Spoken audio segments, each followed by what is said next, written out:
दुसऱ्या लग्नाची पहिली गोष्ट. आज श्वेताचा टिपिकल कांदे पोह्यांचा कार्यक्रम होता, पण म्हणावा तसा उत्साह तिच्या वागण्यात दिसत नव्हता. तिची आई बळेबळे तिला ही साडी नेस, असा मेकअप कर म्हणून मागे लागली होती.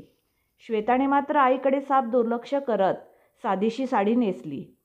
श्वेता 35 वर्षाची, गोरी, नाकी डोळी नीटस, जराशी वयोमानानुसार भरलेल्या अंगाची घटस्फोटित मुलगी. तिला सांगलीतील एका घटस्फोटित मुलाचे स्थळ सांगून आले होते. मुलगा अनुदानित शाळेत शिक्षक होता.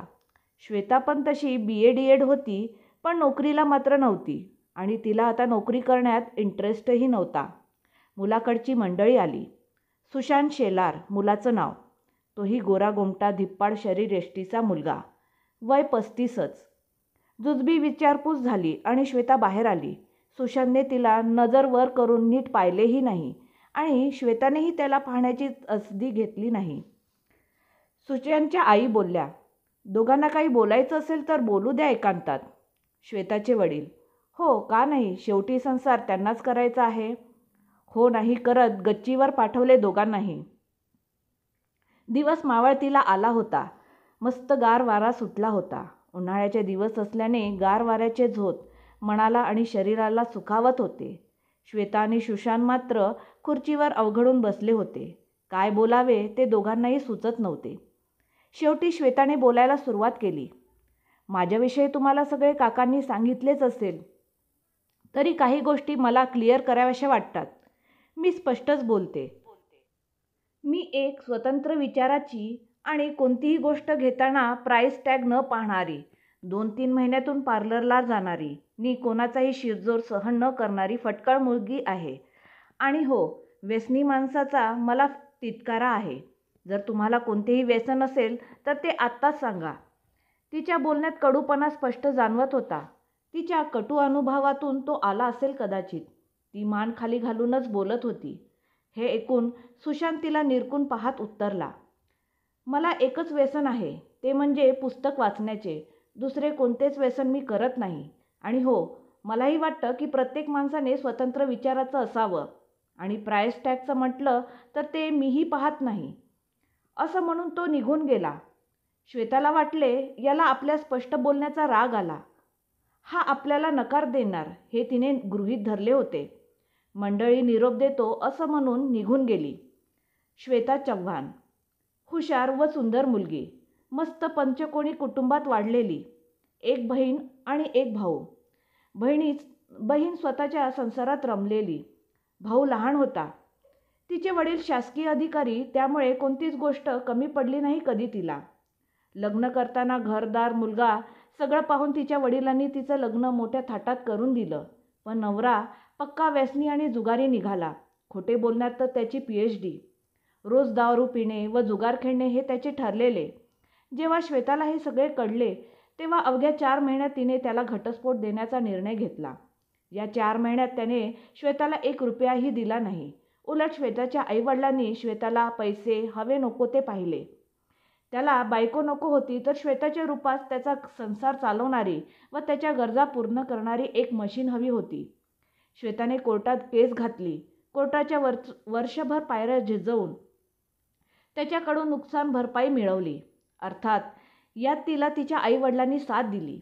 आता श्वेताला दुसरे लग्न करण्यात रस नव्हता. पण आईवडिलांना व भावाला किती दिवस त्रास देणार होती ती? तिची काळजी आईवडिलांना लागून राहिली होती. श्वेताच्या आईचा तिच्यावर जीव होता, पण ती चिडली की श्वेताला सगळे तारतम्य सोडून बोलत असे आणि आईचे शब्द तिच्या जिवारी लागत. त्यातूनच BP आणि थायरॉईडसारखे मानसिक टेन्शनमुळे होणारे विकार तिला जडले होते. श्वेता या घटनेमुळे स्वतःचा आत्मविश्वास गमावून बसली होती. ती घराबाहेरही जास्त पडत नसे. ह्या दुःखात तिला विरंगुळा आणि साथ तिच्या लेखनाची होती. ती सुंदर कविता व कथा लिहित असे व ऑनलाईन टाकत असे. श्वेताने दुसऱ्या लग्नाची तडजोड करण्याचा निर्णय घेतला. पण आज सुशांतशी जे ती वागली होती त्यामुळे त्याचा नकार गृहीत धरला होता श्वेताने. पण प्रत्यक्ष घडले भलतेच. 2 दिवसात सुशांतचा तिला होकार आला. मग काय, श्वेता आणि सुशांतचे लग्न अगदी साध्या पद्धतीने पार पडले. कारण पहिल्या लग्नाचा कटू अनुभव गाठीशी होता त्यांच्या. ती सोलापूरहून सांगलीत सासरी आली. खरं तर पहिल्या लग्नाने केलेले वर्मी घाव अजून ती विसरली नव्हती. ती अजूनही त्या धक्क्यातून बाहेरच पडली नव्हती आणि आता ती दुसऱ्या लग्नाला सामोरे जात होती. सगळे नीट पार पडले आणि या नात्याला श्वेता आणि सुशांतवर खरा अर्थ देण्याची वेळ आली. श्वेताला दूध घेऊन सुशांतच्या रूममध्ये पाठवण्यात आले. श्वेताचे मन मात्र या नात्यात पुढे जायला तयार नव्हते. सुशांतने दूध घेतले व तो बोलू लागला, "हे बघ श्वेता, माझी अवस्था ही तुझ्यापेक्षा वेगळी नाही. मीही अजून मनाने हे नाते पुढे घेऊन जाण्यासाठी तयार नाही. तर तू आणि मी मनाने जोपर्यंत तयार होत नाही तोपर्यंत आपण थांबू."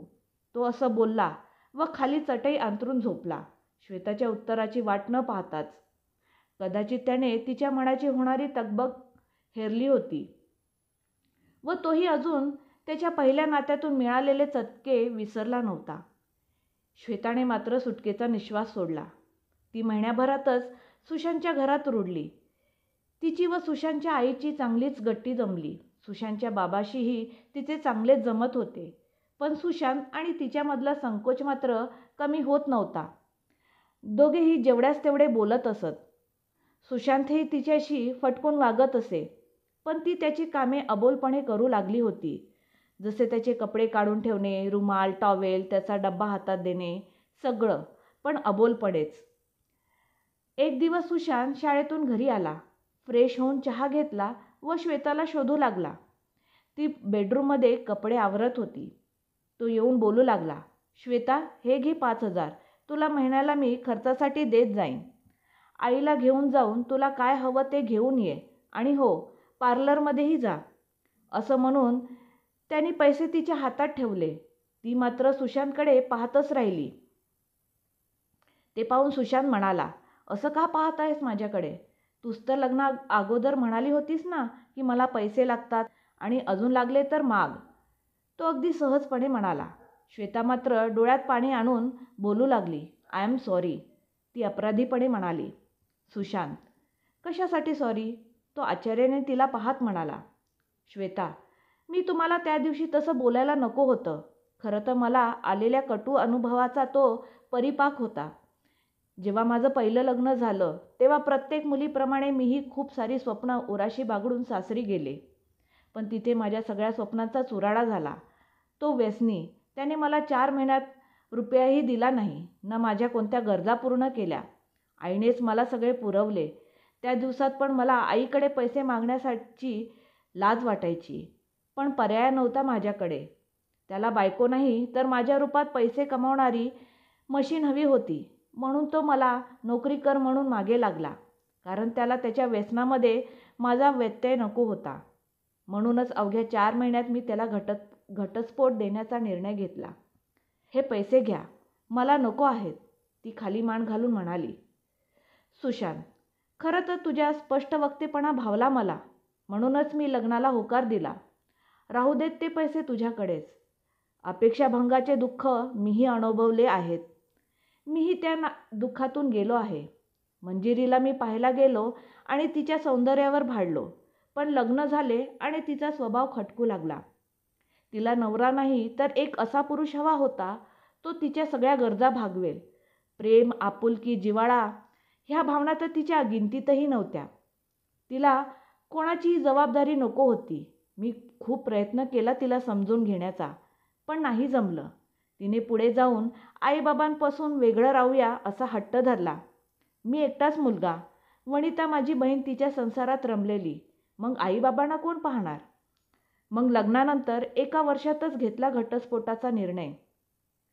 नाही म्हणायला तिने केला अखंड तांडव, पण मी ठाम राहिलो आणि घेतला घटस्फोट. सुशांतनेही त्याचं मन मोकळं केलं श्वेतासमोर. दोघांनाही आता हलकं वाटत होतं. त्यांच्या दुखऱ्या मनावर जणू फुंकरच घालत होते ते दोघे समदुखी जीव. श्वेताने न राहून विचारलेच, "माझ्यापेक्षा सुंदर होती मंजिरी?" तिने मान न वर करताच त्याला तिरकस पाहत विचारले. "हो," तो अभावितपणे म्हणाला. पण त्याच्या लक्षात आले की त्याच्या पहिल्या बायकोची स्तुती तो दुसऱ्या बायकोसमोर करतोय, म्हणून त्याने जीभ चावली. व म्हणाला, म्हणजे तसं नाही. तो चाचरतच म्हणाला. Shweta, it's okay, I can understand. बरं, आपण एकमेकांची दुःखे वाटून घ्यायला मित्र तर बनू शकतो ना? तिने त्याच्याकडे पाहत विचारले. सुशांत, हो, का नाही? तो गोड हसून म्हणाला आणि श्वेताची विकेट तिथेच गेली. श्वेताला खरं तर आश्चर्य या गोष्टीचं वाटत होतं की इतक्या रांगड्या शरीरात इतका संवेदनशील माणूस लपला आहे. श्वेता मात्र सुशांतच्या प्रेमात हळूहळू पडू लागली होती. पण सुशांत मात्र मैत्रीपलीकडे अजून सरकला नव्हता. स्त्रीला देवाने मूळपणे जीवनातील बदल स्वीकारण्याची कुवत जरा जास्तच दिली आहे. म्हणून तर ती तांदळाच्या रोपाप्रमाणे मूळ मातीतून उपटून दुसरीकडे लावली तरी बहरते. पण पुरुष मात्र त्याच्या जीवनातील बदल लवकर नाही स्वीकारत. तसेच काही सुशांतचे होते. एक दिवस सुशांत शाळेत गेला असता ऑफ पिरियडमध्ये त्याच्या सहकारी कुलकर्णी मॅडम व त्यांच्या गप्पा चालल्या होत्या. कुलकर्णी मॅडम बोलू लागल्या. शेलार सर, खूप लकी आहात हो तुम्ही. नाहीतर श्वेतासारखी गुणी बायको दुसऱ्या लग्नातून मिळायला नशीब लागते हो. श्वेता सुग्रण तर आहेच, खूप सुग्रास जेवण बनवते. चाकतो ना आम्ही सगळे रोज तिच्या हाताची चव तुमच्या डब्यातून. पण त्याहीपेक्षा ती उत्तम लेखिका आहे. काय कविता करते, काय कथा लिहिते. तिने सोशल मीडियावर तर नुसता धुमाकूळ घातला आहे. अहो, तिच्या कथा आणि कविता वाचून लोके वेडे होत आहेत. सुशांत आश्चर्याने म्हणाला, काय? तुमचा काहीतरी गैरसमज होतोय मॅडम. श्वेता आणि लेखिका? कुलकर्णी मॅडम, काय थट्टा करताय का सर माझी? हे पहा, महाश्वेता या नावाने ती लिहिते सोशल मीडियावर. तिचाच फोटो आहे ना हा. त्या मोबाईल दाखवत म्हणाल्या. सुशांतने मोबाईल घेतला आणि पाहिलं तर खरंच श्वेताचा फोटो व तिने लिहिलेल्या साहित्य त्याला महाश्वेता या नावाने दिसत होते. त्याने त्याचा मोबाईल काढला. तिचे सगळे साहित्य तो पाहू लागला. त्याच्यासाठी हा मोठा आश्चर्यकारक धक्का होता. संध्याकाळी तो शाळेतून घरी आला. फ्रेश होऊन आला तोपर्यंत श्वेता चहा घेऊन आली होती. तिने टेबलवर चहा ठेवला व ती निघाली. तर सुशांतने तिला थांबवून घेतले व तो बोलू लागला, मला तुझ्याशी बोलायचे आहे. श्वेता, बोला. ती थांबून त्याच्याकडे पाहत म्हणाली. सुशांत, तू कविता लिहितेस, कथा लिहितेस सोशल मीडियावर? तो तिला पाहत म्हणाला. श्वेता, हो, लिहिते ना. सुशांत, मग मला सांगावंसं नाही वाटलं तुला? आज कुलकर्णी मॅडम म्हणाल्या तेव्हा मला कळालं. तो जरा जोरातच म्हणाला. श्वेता मात्र डिफेन्सिव्ह मोडमध्ये येऊन भांडण्याच्या तयारीमध्ये म्हणाली, हो, लिहिते ना. आणि त्यात काय सांगायचे? मी तुम्हाला आधीच सांगितले आहे आणि आताही सांगते, मी स्वतंत्र विचाराची व्यक्ती आहे. तेव्हा ती तावातावाने बोलत होती. तिला मध्येच थांबवत सुशांत म्हणाला, हो हो, माहीत आहे मला, पण मी तर तुझ्या लिखाणाचा फॅन झालो ना. तिच्याकडे हसत पाहत तो म्हणाला. श्वेता, काय? ती बुचकाडात पडून म्हणाली. सुशांत, हो ना, काय भन्नाट कथा आणि कविता आहेत ग. मी आज 2-3 वाचले आहेत. तुला सुचते कसे ग हे सगळे? तो कौतुकाने म्हणाला. श्वेता, उगाचच हरभऱ्याच्या झाडावर चढू नका मला. मी आपलं असंच लिहिते टाइमपास म्हणून, ती हसत म्हणाली. खरं तर सुशांतच्या या बोलण्याने ती सुखावली होती. तिच्या लेखनाचे कौतुक कोणी करणे तिला नवीन होते. पण घरातील कोणी आणि खास करून नवऱ्याने तिचे कौतुक करणे तिच्यासाठी खास होते. सुशांत, खरंच बोलतोय मी. तुझं आमच्या शाळेतील कुलकर्णी मॅडम खूप कौतुक करत होत्या. तू एखाद्या नदीसारखी गूढ आहेस. जितकं खोल जावं तितकी नवीन उमगत जातेस. सुग्रास जेवण तर तयार करतेस, पण त्याहीपेक्षा सुंदर लिहितेस. अजून किती गुण आहेत तुझ्यात काय माहीत. खरंच तो माणूस कमनशिबी होता. तुला त्याने गमावले आणि I am very lucky man. तो पुढचे शब्द संकोचून तोंडातच पुटपुटला. पण श्वेताने ते ऐकले व ती शहारली. सुशांत पुढे बोलू लागला, चल माझ्याबरोबर. त्याने सहजच तिचा हात धरला. त्याच्या स्पर्शाने ती मोहरली. श्वेता, कुठे? तिने लाजतच विचारले. पण सुशांतचे तिच्याकडे लक्ष नव्हते. सुशांत, चल तर, म्हणून त्याने तिला हात धरून गच्चीवर नेले. तिथे एक छोटीशी रूम होती. त्या रूमचे कुलूप त्याने काढले. असं वाटत होतं की ती रूम बरीच वर्षे झाली उघडली गेली नव्हती. सगळीकडे धूळ. मोठाली 3 कपाटे होती. प्रत्येक कपाटात बरीचशी पुस्तके होती. दोघेही आत गेले. सुशांत म्हणाला, तुला मी म्हणालो होतो ना मला वाचनाचे व्यसन आहे, तर मग माझ्या व्यसनाधीन त्याचा हा पुरावा. श्वेता अधाशीपणे ती पुस्तके काढून काढून पाहू व ठेवू लागली. सुशांत लांब उभे राहून तिला कौतुकाने पाहत उभा होता. श्वेताने एक पुस्तक हेरून काढले. ते होते ययाती. सुशांत, तर तुलाही आवडतात पुस्तके वाचायला? श्वेता, आवडतात. वेडी आहे मी, ती उत्साहाने म्हणाली. सुशांत, आवडता लेखक कोण मग? मराठी म्हणाल तर रणजित देसाई, पण मला शेक्सपियर खूप भावतो, म्हणून तर मी इंग्लिश लिटरेचरमधून BA केलं, ती म्हणाली. सुशांत, बापरे, शेक्सपियर, तो कपाळावर आठ्या आणत म्हणाला. श्वेता, वाचून तर पहा त्यांचे ड्रामे. माणूस वेडा होतो. अथेलोमधील कुरूप अथेलोवर जीवापाड प्रेम करणारी सुंदर Desdemona, Romeo Juliet, the merchant of व्हेनिसमधला जीवाला जीव देणारा मित्र. काय आणि किती सांगावे शेक्सपियरबद्दल. I love his writing. माझ्याकडे पुस्तक आहेत, पण शेक्सपियरचे ड्रामे तुमच्यासाठी मी सोलापूरला गेल्यावर घेऊन येईल, ती भरभरून बोलत होती. सुशांत, तुझे इंग्रजी चांगलं आहे म्हणा. मी ऐकले आहे बोलताना तुझ्या बहिणीबरोबर. किती फ्लुएंटली बोलतेस तू. तुम्ही इंग्लिश लिटरेचरवाले आणि आम्ही इंग्लिशमध्ये काठावर पास होणारे. मला मराठीच बरं आपलं. शेक्सपियर हे प्रकरण आमच्यासाठी डोक्याच्या बाहेरचे. तुझ्या नजरेतूनच शेक्सपियर जाणून घ्यायला आवडेल मला, तो तिला पाहत म्हणाला. श्वेता, काहीतरीच काय, तुम्ही तर MA BEd आहात, माझ्यापेक्षा जास्त शिकलेले, आणि माझे इंग्लिश तुम्ही कधी ऐकलं? प्रश्नार्थक नजरेने तिने विचारले. सुशांत, हो, असेल माझ्याकडे एखादी डिग्री तुझ्यापेक्षा जास्त, पण तू हुशार आहेस माझ्यापेक्षा, आणि तुझ्या बहीण आणि मैत्रिणींना इंग्लिशमध्ये बोलत असताना अधूनमधून ते येत जाता ऐकले आहे मी. श्वेता, बरं बरं, बास झाली स्तुती माझी. एवढीही हुशार नाही मी, नाहीतर आतापर्यंत नोकरीला लागले नसते का? पण सुशांतने केलेल्या तिच्या स्तुतीमुळे ती खूप सुखावली होती. सुशांत, नोकरीसाठी तूच प्रयत्न केले नसशील पुरेशी, नाहीतर तुझ्यासारख्या हुशार मुलीला नोकरी काय लगेच मिळेल. बरं चल आता लवकर, नाहीतर आई म्हणेल माझ्या सुनेलाही वेडे केले याने. म्हणून तो हसला, आणि त्याच्या हसण्यात श्वेताही सामील झाली. खालून हसण्याचा आवाज ऐकून सुशांतचे आई बाबा मात्र सुखावले, कारण पहिले लग्न मोडले हे सुशांतच्या खूप जिवारी लागले होते. कित्येक वर्ष झाली तो वर पुस्तकांकडे डोकावलाही नव्हता, पण आज श्वेतामुळे तो खुश दिसत होता. 2-3 दिवस तसेच गेले. सुशांत श्वेताशी अजून मन मोकळेपणाने बोलू लागला, पण श्वेताला अपेक्षित प्रेम मात्र अजून त्याच्या डोळ्यात तिला दिसत नव्हते. एक दिवस रात्री सुजयचा, म्हणजे श्वेताच्या लहान भावाचा फोन आला. सुजय फोनवर बोलत होता. ताई, आईला बरे नाही. डॉक्टरांनी तिला उद्या ॲडमिट करायला सांगितले आहे. उद्या येतेस का? कारण शुभ्रा ताईलाही तिची सासू आजारी असल्याने यायला नाही जमणार, तो म्हणाला. श्वेता, ठीक आहे, मी सुशांतला आणि आईला विचारून तुला कळवते. सुशांत पेपर तपासत हे सगळे ऐकत होता.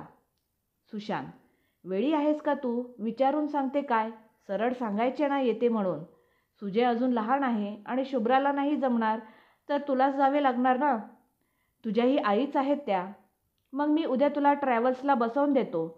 मीही आलो असतो, पण 10वीचे पेपर तपासण्याचे काम चालू आहे, त्यामुळे नाही जमणार मला. श्वेता, पण आईंना तर विचारलं पाहिजे. सुशांत, नाही म्हणणार आहे का ती? मी सांगेल तिला, तू बॅग भर. श्वेताने बॅग भरली. सकाळी सुशांतच्या आईला सुशांतने सगळे सांगितले. त्यांनीही जा व आईला चांगले बरे वाटल्यावरच ये, असे सांगितले. सुशांत तिला बसमध्ये बसवायला आला. त्याने पाणी बॉटल, खाण्यासाठी काही आणि पैसे श्वेताला दिले व तो बोलू लागला. हे बघ श्वेता, एकटीच जात आहेस. प्रवासात कोणाचे काहीही दिलेले खाऊ नकोस, आणि जेवणाचा डब्बा दिलाय तो खा, आणि गेल्यावर फोन कर. तो या सगळ्या सूचना देत होता आणि श्वेता त्याच्याकडे पाहून हसत होती. श्वेता, लहान आहे का मी हे सगळं सांगायला? आणि 6 तासात पोचेन मी. सुजय येतोय मला घ्यायला स्टँडवर. तुम्ही जा, उशीर होईल तुम्हाला शाळेत जायला, ती त्याला पाहून हसत म्हणाली. सुशांत, हसायला काय झालं? काळजी वाटते ना म्हणून सांगतोय ना. हल्ली काय काय ऐकायला मिळते. आणि जाईन मी शाळेत. आईला जर कळाले ना की मी तुला बसमध्ये बसून लगेच आलो तर चिडेल ती माझ्यावर. आईचे कारण देत होता खरं, पण श्वेताला सोडून जायला त्याची पावले मात्र उचलत नव्हती. बस सुरू झाली. सुशांत तिथेच उभा होता. श्वेताला मात्र त्याचे डोळे उगाचच पाणवल्यासारखे दिसले. श्वेता गेली माहेरी, सोलापूरला. आणि इकडे सुशांतला मात्र तिची कमतरता जाणवू लागली. तिचं त्याची सर्व कामे अबोलपणे करणं, तिचे हसणे, तिने केलेले जेवण, त्याला श्वेताची आठवण पदोपदी येऊ लागली. गेल्या 3 महिन्यात श्वेता कुठेही इतके दिवस त्याला सोडून गेली नव्हती. त्यामुळे सुशांतला तिच्या असण्याची सवय झाली होती. शाळेत जाताना तिचं हसतमुखाने बाय करणं, शाळेतून आल्यावर तिचं चहा आणून देणं, तिचं रात्र रात्र झपाटल्यासारखं बेडवर बसून पुस्तक वाचणं किंवा काही लिहिलेलं त्याला ऐकवणं, तिने त्याच्यासाठी बनवलेले पदार्थ, तिच्या एक न अनेक आठवणी त्याला रोज सतावू लागल्या. त्याच्या हे लक्षात आले की तो तिच्याशिवाय राहू शकत नाही. त्याचं प्रेम जडले श्वेतावर याची त्याला प्रकर्षाने जाणीव झाली. नाही म्हणायला सुशांतीला दिवसातून 2-3 फोन व मेसेजवरही बोलणे होत असे, पण तिच्या सहवासाची सर त्यात नव्हती. श्वेताच्या आईची तब्येत 15 दिवसांनी सुधारली. श्वेता उद्या घरी येणार होती. सकाळीच ती सुशांतने बुक केलेल्या कोंडूस्कर ट्रॅव्हलमध्ये बसणार होती. सुशांती येणार म्हणून खुश होता. आज रविवार असल्याने तो घरीच होता. ती संध्याकाळी 4 वाजेपर्यंत पोहोचेल असा अंदाज होता त्याचा. 3:30 वाजले आणि तो श्वेताला घेऊन येण्यासाठी निघण्याच्या तयारीत होता. बाबा टीव्हीवर न्यूज पाहत होते. एक ब्रेकिंग न्यूज फ्लॅश होऊ लागली. सोलापूरवरून येणाऱ्या कोंडूस्कर बसला मिरजजवळ अपघात झाला. त्यात 10 जण मृत, 25 लोक गंभीर जखमी आणि बाकी किरकोळ जखमी व त्या लोकांना मिरजमधील मिशन हॉस्पिटलमध्ये नेलं जात आहे, अशी माहिती न्यूजमध्ये दिली जात होती. सगळे खूप घाबरले, कारण त्याच बसने श्वेता येणार होती. सुशांतने श्वेताला फोन लावला, पण तिचा फोन स्विच ऑफ लागत होता. सुजयचाही फोन स्विच ऑफ लागत होता. श्वेताच्या घरी फोन केला तर तिच्या बाबांनी फोन उचलला व त्यांनी सांगितले श्वेता तेथून केव्हाच निघाली आहे. हे ऐकून सुशांत पुरता घाबरला. त्याने मित्राला फोन करून त्याला घेऊन मिरज गाठले. सुशांत व त्याचा मित्र अपघातातील जखमींची लिस्ट पाहत होते, पण त्यांना श्वेताचे नाव मात्र त्यात दिसले नाही. सुशांतने हॉस्पिटलमधील सर्व जखमी ठेवलेले वॉर्ड शोधले, पण श्वेता मात्र कोठे सापडत नव्हती. सुशांतचा मात्र जीव थाऱ्यावर नव्हता. आता एकच जागा राहिली होती श्वेताला शोधण्याची, ती म्हणजे मृतांमध्ये. पण सुशांतचे मन मात्र तिकडे जायला तयार नव्हते. श्वेता आपल्याबरोबर नसणार किंवा आपण तिला कायमचे गमावले हा विचार त्याला सहन होत नव्हता. त्याने आतापर्यंत धरून ठेवलेला धीर आता सुटला व तो मित्राला मिठी मारून रडू लागला. त्याने सुशांतला धीर दिला व तो स्वतः जाऊन मृतकांची लिस्ट पाहून आला. तेव्हा सुशांतला कळाले की तिथे श्वेताचे नाव नाही. त्याला हायसे वाटले, पण श्वेता गेली कुठे हा प्रश्न होता व चुकून ती अपघाताच्या ठिकाणीच तर राहिली नाही ना, अशी भीती त्याला वाटू लागली. त्यांनी कोंडूस्करमध्ये फोन करून एकदा चौकशी करावी असे ठरवले. चौकशी अंतिम. त्याला कळाले की श्वेता त्या बसमध्ये बसलीच नाही. हे सगळे होईपर्यंत संध्याकाळचे 7 वाजले होते. तोपर्यंत सुशांतच्या बाबाचा फोन आला. सुशांतने फोन उचलला. अरे सुशांत, श्वेता. ते पुढे बोलणार तर सुशांत त्यांचं काहीही न ऐकून घेता रडत बोलू लागला. बाबा, श्वेता सापडत नाही आहे. ती कुठं असेल? मला तिची खूप काळजी वाटत आहे. मला तिला नाही गमवायचं. तो रडत बोलत होता. बाबा, रडणं बंद कर आधी. श्वेता आत्ताच घरी पोचली आहे. ती सुखरूप आहे, ते म्हणाले. सुशांतला तो केव्हा एकदा श्वेताला पाहतोय असे झाले होते. तो घरी पोचला तर त्याची आई, बाबा आणि श्वेता त्याचीच वाट पाहत हॉलमध्ये बसले होते. त्याला पाहून ते उठून उभे राहिले. सुशांत श्वेताजवळ गेला व त्याने त्याला मिठी मारली. तो बराच वेळ तिला मिठी मारून रडत होता. श्वेता मात्र पुतळ्यासारखी उभी होती आणि सुशांतचे आई बाबा त्याला असे पाहून अश्रुयुक्त डोळ्यांनी पाहत हसत होते. सुशांतच्या भावनांचा आवेग ओसरला तेव्हा तो भानावर आला. त्याने श्वेताला दूर केले व तो रागात बेडरूममध्ये निघून गेला. त्याच्या मागोमाग श्वेता रूममध्ये गेली तर सुशांत बेडवर तोंड फुगवून बसला होता, पण त्याच्या डोळ्यातून मात्र पाणी वाहतच होते. श्वेता त्याच्या शेजारी जाऊन बसली व बोलू लागली. इतकं रडायला तुम्हाला काय झाले? ती त्याला पाहत म्हणाली. सुशांत, तुझा मोबाईल कुठे आहे? तो तिच्याकडे जळजळीत कटाक्ष टाकत म्हणाला. श्वेता, मोबाईल चार्ज करायला विसरले मी, त्यामुळे तो स्विच ऑफ झालाय. पारा खूप चढला आहे हे ऐकूनच तिच्या लक्षात आले. सुशांत, हो का? वेंदळेपणाची हद्द असते. आणि सुजायचा का? त्याचेही चार्जिंग संपले. तो तिला रागानेच म्हणाला. नाही, आज त्याचे प्रॅक्टिकल असते, त्यामुळे त्याचा मोबाईल दिवसभर बंद असतो. ती हळू आवाजात खाली मान घालून म्हणाली. सुशांत, हो, तुम्ही दोघे भाऊ बहीण हुशार आहात. बाकी आम्ही काय मूर्खच ना? तो रागानेच म्हणाला. श्वेता, पण झाले काय एवढे रडायला आणि रडून डोळे सुजवायला? आणि आल्यावर मिठी कशाला मारली मला? किती ऑकवर्ड झालं मला आईबाबांसमोर. ती उठून त्याच्यासमोर उभी राहून आता तावातावाने बोलू लागली होती. ते पाहून सुशांतच्या लक्षात आले की हिला तर काहीच माहीत नाही आणि आईबाबांनाही तिला काही सांगायला वेळच मिळाला नाही. ती त्याच्यासमोर उभी राहून हातवारे करून बोलत होती. तो उठला आणि तिच्या ओठांवर हात ठेवला आणि हळूच तिच्या कानात म्हणाला, आय लव्ह यू. असं म्हणून त्याने तिच्या तोंडावरचा हात काढला. श्वेता, काय? ती आश्चर्याने म्हणाली. सुशांत, ऐकू कमी येतं का तुला? बरं, तू कशी आलीस आज? त्याने विचारले. श्वेता, तुम्ही ज्या बसचं तिकीट बुक केलं होतं ना, ती बस घरी वेळ झाल्यामुळे चुकली माझी. मग काय, सुजयने दुसऱ्या बसचे तिकीट काढून दिले आणि मला त्या बसमध्ये बसवले. त्यालाही उशीर झाला होता कॉलेजला जायला, मग तो डायरेक्ट कॉलेजला गेला. मी त्याला सांगितलं होतं तुम्हाला फोन करून सांगायला. विसरला वाटतं तो. बसच्या तिकिटाचे पैसे माझ्या चुकीमुळे फुकट गेले. ती बोलत होती. सुशांत, बरं झालं. तो मोठा निश्वास सोडत म्हणाला. श्वेता, आज झाले काय तुम्हाला? काय वेड्यासारखे बडबडताय? मिठ्या काय मारताय? माझ्या कानात काय म्हणालात? उद्या कृपामाईला जाऊन यायचं का? ती त्याच्याकडे पाहत मिश्किलपणे म्हणाली. हे ऐकून सुशांत तिच्या जवळ जात होता व श्वेता त्याच्यापासून मागे मागे सरकत होती. शेवटी ती कपाटाला धडकली आणि सुशांत कपाटावर हात ठेवून तिच्या अगदी जवळ जात बोलू लागला. तुला खरंच कळालं नाही मी काय म्हणालो ते? का वेड्यांचं सोंग आणून पेडगावाला जात आहेस? इथं मागील 4 तासापासून माझा जीव जायची वेळ आली आणि तुला थट्टा सुचते? तो तिच्या डोळ्यात डोळे घालून बोलत होता, पण श्वेता मात्र सुशांतच्या अशा वागण्याने लाजून खाली मान घालून उभी होती. ती पूर्ण गांगरून गेली होती, कारण तिला माहीतच नव्हतं की काय घडलं आहे. श्वेता त्याच्यापासून नजर चोरत म्हणाली, काय झालं आहे सांगाल का? ती त्याच्यापासून स्वतःला सोडवण्याचा व्यर्थ प्रयत्न करत होती. सुशांतने तिचा हात धरला व तिला बेडवर बसून स्वतः तिच्यासमोर गुडघ्यावर बसून बोलू लागला.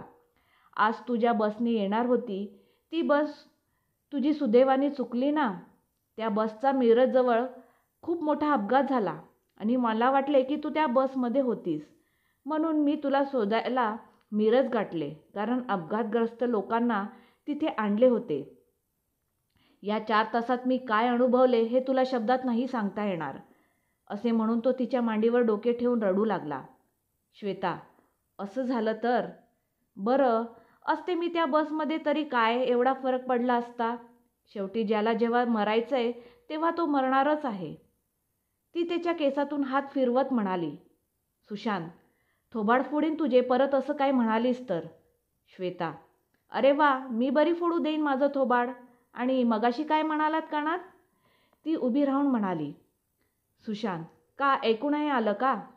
तो तिला पाहत म्हणाला. श्वेता, नाही ना, जरा मोठ्याने म्हणाला तर बरं होईल. ती कानात बोटं घालून ते हलवत मिश्किलपणे म्हणाली. हो का? बरं मग नीट ऐक हो. I love you. तो तिला जवळ ओढत म्हणाला. श्वेताने मात्र हे ऐकून त्याला मिठी मारली व लगेच बाजूला झाली.